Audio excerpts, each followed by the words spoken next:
بسم الله الرحمن الرحيم. ازيكم يا حبايبي؟ عاملين ايه؟ ان شاء الله تكونوا بخير. هعمل معاكم النهارده كحك العيد الناعم. ابدأوا يلا اعملوا حاجة العيد الناعمة، وكل سنة وانتم طيبين وتعودوا له بخير ان شاء الله. اهوت الكحك بعد ما استوى اهو. شايفين الملبن ده فيه دوب ازاي اهو.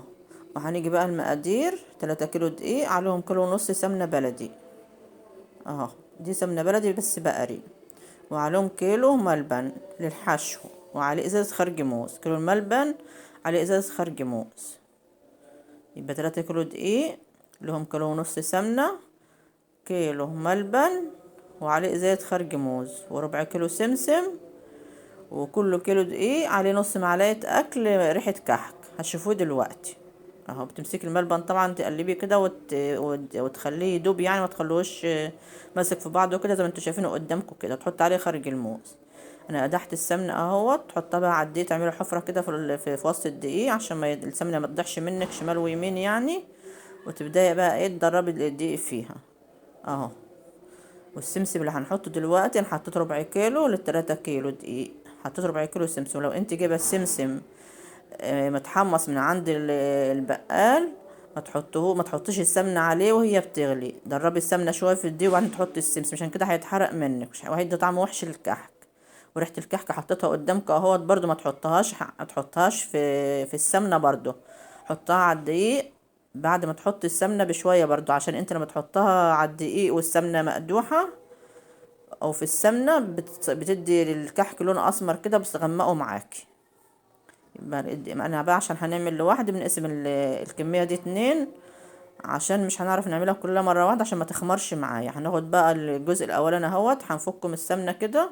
وانت طبعا لما تحطي السمنه بتفركي الدقيق على ايديك، تلفي كل الدقيق بالسمنه. هنيجي بقى معايا معلقه سكر، معلقه اكل سكر ايات كبيره يعني، مليها كويس. بق سكر بودره. عايزه تحطيه سكر حبيبات حطيه. وخميره قد حبايه الزيتون، عشان انا هنقسم العجينه نصين. خلوا بالكم ابقى قد حبايه الزيتون عشان نقسم العجينه نصين. وربع معلقه شاي ملح. وكوبايه ونص لبن على نص العجينه ده، على نص ال3 كيلو دقيق. يبقى هنقول المقادير السايله تاني اللي انا حطيتها دلوقتي: كوبايه ونص لبن. عايزه تحطي ميه حطي، بس لبن افضل عشان يديله قيمه غذائيه عاليه. وقطع الزيتون خميره قد الزيتونيه. وذره ملح. وتدوبهم في بعض طبعا، وحطهم على العجينه وتحطهم بالتدريج، ما تحطهمش كلك مره واحده. كل شويه تختبري العجينه زي ما شفتها قدامكم كده، شويه لو بالشق معاكي بعد ما تلفها كده، لو بالشق معاكي تبقى لسه عايزه اللبن. فالكوبايه ونص لبن ديت راح تحطها عليها. بص شايفين هنعملها ازاي اهوت. بصوا اهي. تختبري العجينه ما بالشقش خالص قدامك اهي اهي. تختبريها كده اهو.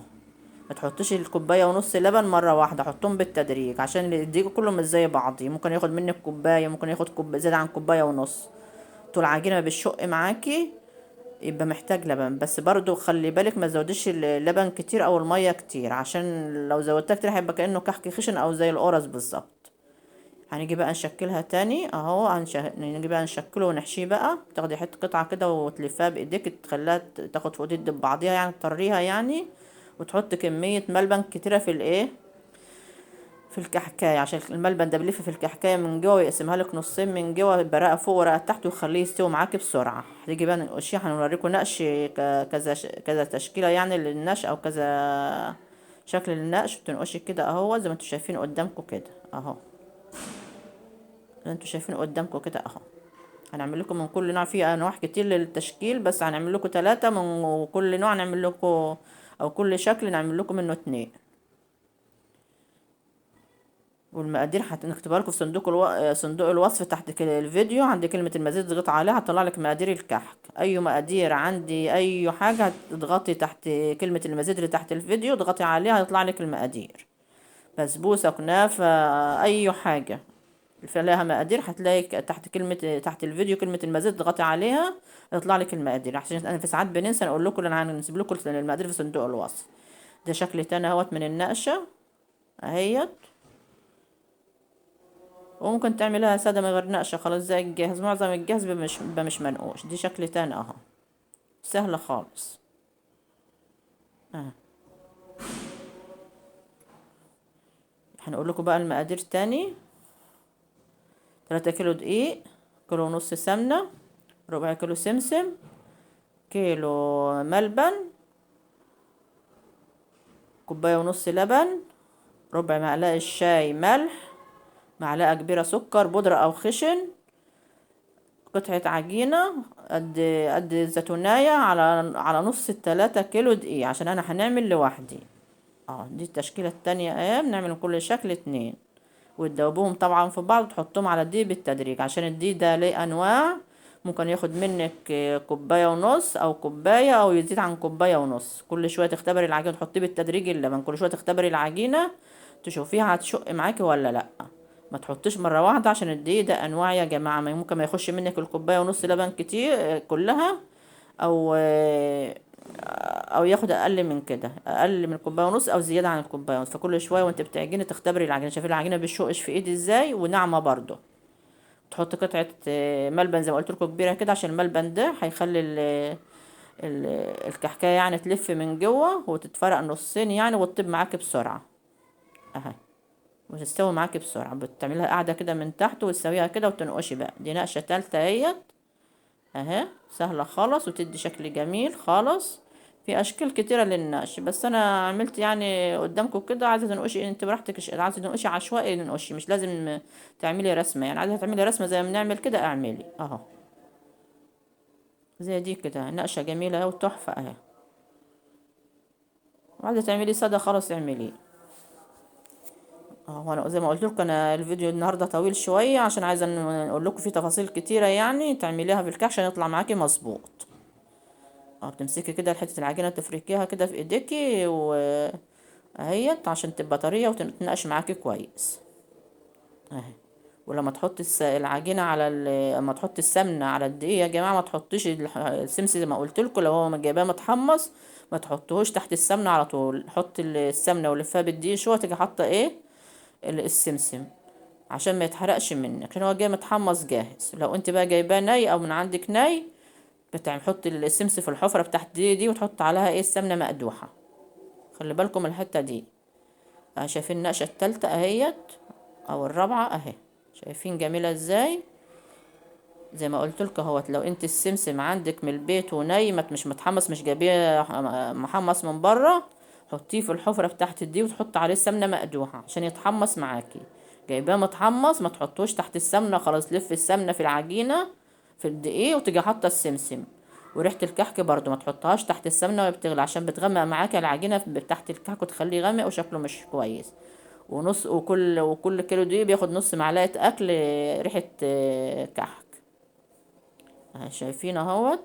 حطي حته قطعه كبيره من الملبن في الكحكايه عشان تلف معاكي من جوه وتستوي معاكي بسرعه. تعملي 3 كده، 3 نقشات كده في الوسط، و3 في الجنب من هنا و3 في الجنب من هنا، بس في الجنب ده بتعكسيها بقى زي ما انت شايفه كده عشان يديكي شكل حلو.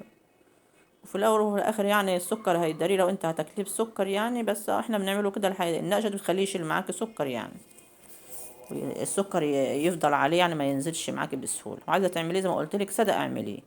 ولو عجبكم الفيديو بتاعي يا حبايبي لحد اول وقت، اعملوا اشتراك في القناه واعملوا لايك واكتبوا لي تعليق حلو زيك. ما هو ثانيتين بعد ما خلصوا اهمت بنوريه لكم اهمت. وعلى قد ما تقدري تصغري قطعه الكحكايه صغريها، عشان لما بتستوي بعد ما استوى شايفين ازاي ده ازاي دي استوت اهي بالزيت. وانا بحبش احمر الكحك، هنحمره يبقى شكل القرص، بحب يبقى مصفر شويه كده اهو زي ما اللون اللي انتوا شايفينه قدامكم ده كده اهو. وهاتوا دلوقتي واعملوا الحاجات عشان تلحقوا تعملوها اهو. شايفين الكحكايه دايبه خالص والملبن لافف فيها وجميل خالص وطري زي ما هو، لا جامد ولا حاجه. ما تسيبوش كتير في الفرن، بتقدحي السوا طبعا، بتقدحي الفرن جامد كل دور يعني، وتحطي الكحك فيه وتوطي عليه بقى الفرن. وكل شويه بقى تشوفيه وتختبريه. وترشي بقى سكر كده. السكر ما تحطوش غير لما عند الاستعمال على طول، عشان لما تحطيه كده وتركني بيها بيبقى شكله مش حلو. عند الاستعمال على طول تحطي السكر اهو.